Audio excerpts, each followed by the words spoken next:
오늘 하나님께서 우리에게 주시는 말씀은 로마서 5장 1절 말씀입니다. 로마서 5장 1절 말씀입니다. 제가 봉독해 드립니다.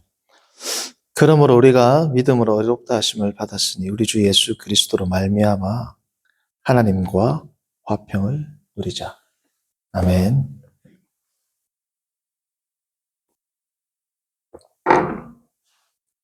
지금 우리는 칭의에 대해서 생각하고 칭의라는 이 위대한 교리에 대해서 우리가 함께 나누고 있습니다.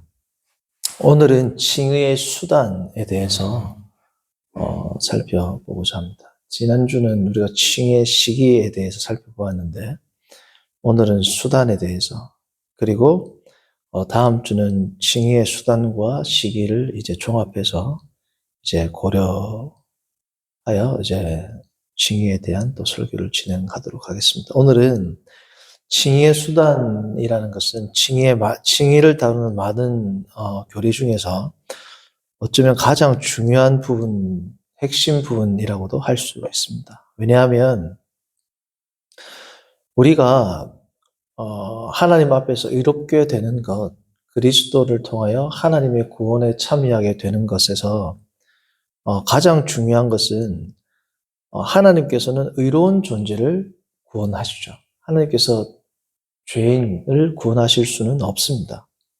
죄인을 구원하시지는 않으시고요.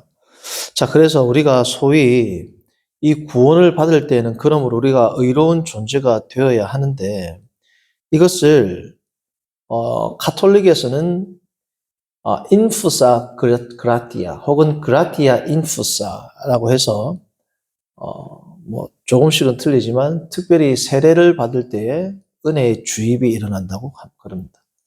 우리는 은혜의 주입이라고는 표현하지 않고 그리스도와의 신비한 연합, 미스티카 우니움 크리스티, 그리스도와의 신비한 연합을 통하여 소위 그리스도의 의가 우리의 전가되는, 종교개혁자들은 이것을 alien righteousness라고 칭하기도 했습니다. 우리에게는 전혀 귀속되지 않은 전혀 외래적 의, 외부적 의가 그라티아 인푸사, 외부로부터 초월적으로 주어지는 것이 아니라 그리스도와 우리가 성도가 신비한 연합을 통하여 성령을 통한 신비한 연합으로 인해서 우리가 그리스도의 의가 우리에게 전가된다라고 우리가 살펴보았습니다.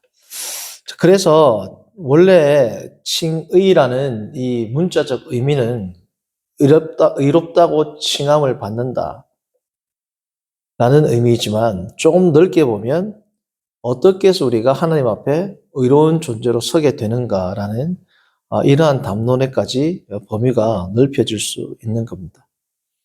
자, 그러니까 이 칭의라는 것은 결국은 그리스도의 의가 어떻게 성도에게 전가되고 적용되는가에 대한 문제를 의미한다라고까지 할 수 있습니다. 물론 이제 전가되고 성도들에게 적용되는 영역은 성화의 영역으로 넘어가지만 그리스도의 의가 우리에게 전가되는 이 최초의 단계, 최초의 first step, first phase는 뭡니까?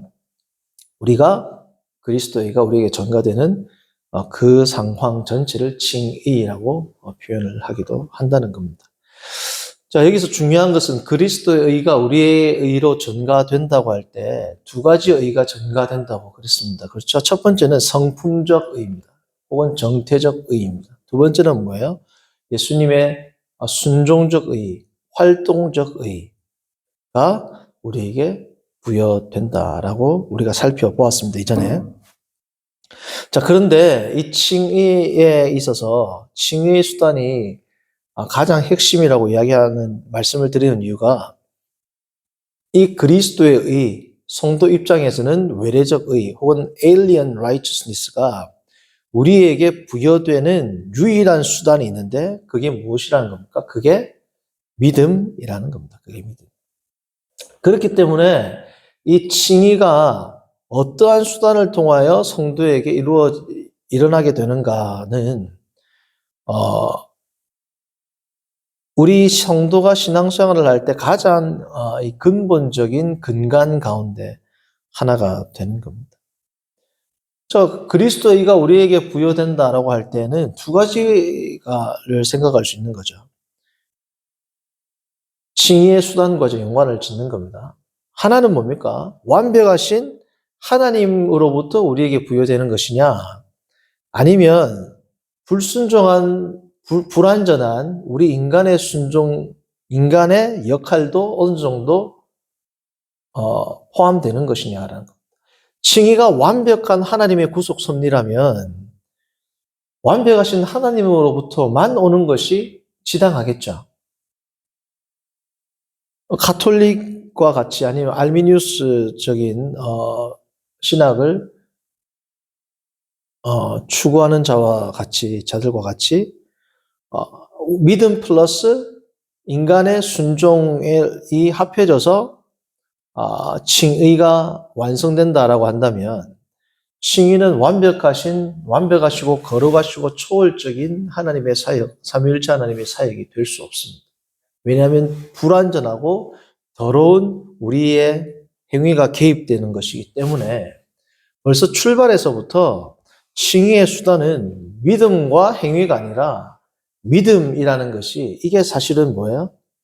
논리적으로 합리적으로 믿음에서만 출발해야 된다라는 것이 논리적으로 합당한 것이 된다는 겁니다. 완벽하신 하나님으로부터 오는 것이냐? 아니면 하나님과 불완전한 죄가 섞인 우리 인간의 순종이 더해져서 칭의가 완성되는 것이냐? 당연히 전자가 훨씬 더 합리적이다라는 것은 우리가 알 수 있는 겁니다. 로마서 3장 28절을 보시면 지금 우리 로마서를 하고 있으니까 이 칭의에 대해서 아주 위대한 구절이 나옵니다. 3장 28절입니다. 로마서. 우리가 살펴본 구절 가운데 하나인데, 그러므로 사람이 의롭다 하심을 얻는 것은, 오늘 주제와 연관 짓는다면 그러므로 사람이 칭의를 받는 것은 이것이죠. 율법의 행위에 있지 않고 원어로는 율법의 행위들입니다. 여러 가지 행위들. 다시 말하면 율법을 지키는 행위들을 의미하는 거죠. 율법의 행위에 있지 아니하고 믿음으로 되는 줄 우리가 인정합니다.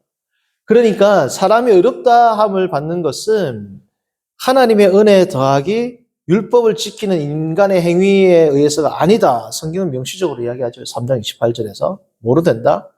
믿음으로 된다. 자, 여기서 말하는 믿음은 피스티스는 소위 크게입니다. 크게 두 가지로 생각이 됩니다. 첫 번째는 그리스도의 신실함이라고 보는 분들이 있습니다. 그리스도의 신실함 혹은 하나님의 신실함. 우리 인간의 상태와는 관계없이 그리스도의 신실함으로 우리가 이렇게 된다. 근데 문제가 뭐냐?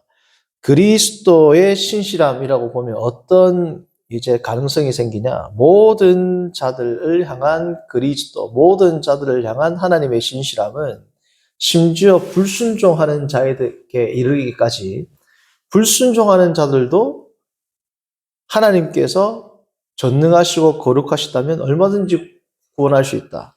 불순종하는 자, 심지어 불신자들까지도. 그러므로 이것을 하나님의 신실함, 그리스도의 신실함으로 보면 인간의 믿음이 들어갈 여지가 전혀 없습니다. 우리가 안 믿어도 구원을 받을 수 있다라는 여지를 주게 된다는 겁니다. 그래서 요즘에 이제 바울의 세 관점이라든지 이러한 움직임이 1980년 20세기 말부터 일어나는 그러한 학자들은 이것을 성도의 믿음, 인간의 믿음이 아니라 그리스도의 신실함 혹은 더 나아가 하나님의 신실함으로 보는 경향이 있지만 그러한 경향은 우리의 믿음을 완전히 무위한다. 형해한다. 심지어 우리가 믿지 않아도 구원받을 수 있다라는 데까지 나아가기 때문에 조금은 교리적으로 우리가 경계해야 되는 겁니다. 이것이 그리스도의 신실함이라고 보는 것보다 복음을 믿는 믿음, 그리스도를 믿는 믿음, 더 정확히는 복음에 계시된 대로 그리스도를 믿는 믿음으로 보는 것이 훨씬 더 교리적으로 그리고 문법적으로도 합당하다라는 것을 제가 로마서 1장 16, 17절 할 때 다루었거든요. 생각이 나시지 않는 분들은 한번 다시 찾아보시길 바랍니다.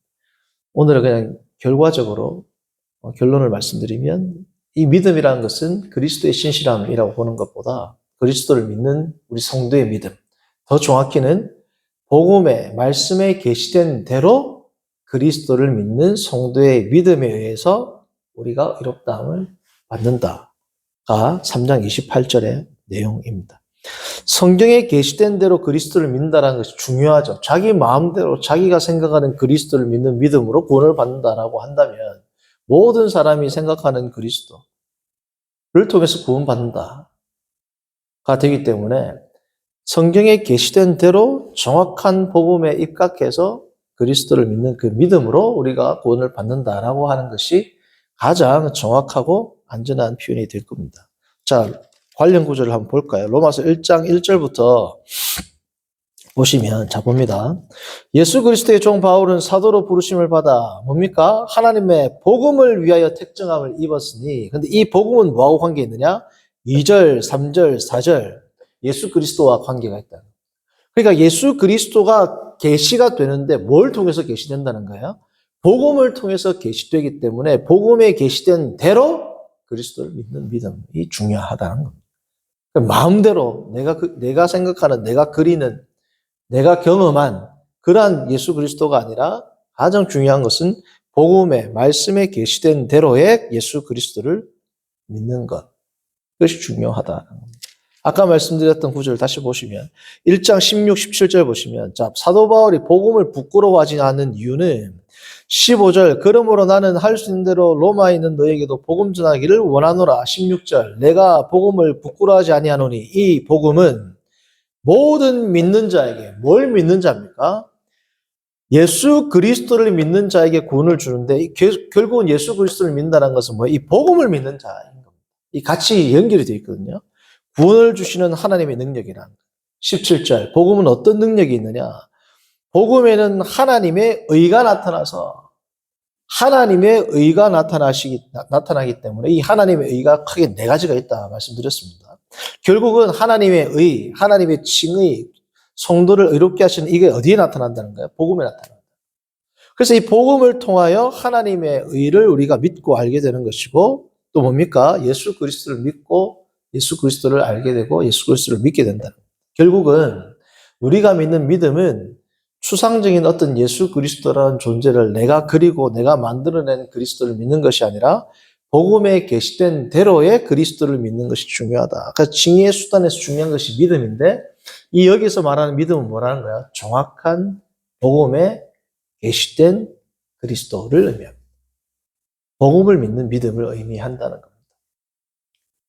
한 구절 더 찾아보시면 갈라디아서 1장입니다. 1장 6절에서 9절.